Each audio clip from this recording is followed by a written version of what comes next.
Hello guys, welcome back to my channel. I remember myself, the great Johnsonkeyz. Alright, so today I want to show you some very nice stuff you can do. Some piano nuances you can do on your left hand. So let's say we have a song like For You Are Great. So you can do something like this on your left hand. You do me rock so great. So let me just show you those few ones I just did now, so you can start using them. Okay, so every time you want to go to your 7, you can always do something like this. So is it how you run your 7? I'm in the key of F.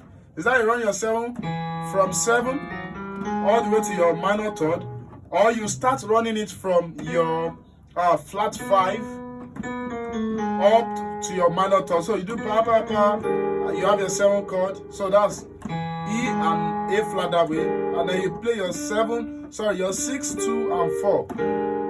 Then with your 3, you can do the same thing for your 3. So you can run your 3, which is A, all the way to C sharp. Ba, ba, ba, ba, ba.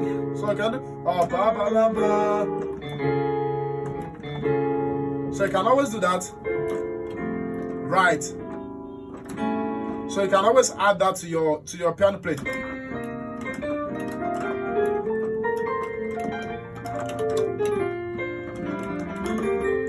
Okay, so don't forget to get my intermediate piano course, over 2 hours course, where I taught a lot of these stuffs, chord voicings, major 7 voicings, and many other ones that are not common, diminished 7 voicings, right, augmented 7th, and how to use them, and a lot of stuffs. And it's over 2 hours, so it's $7.5 for people in Nigeria, and then $12 for people abroad. So don't forget to check the link in the description below to get your copy. God bless you. Bye.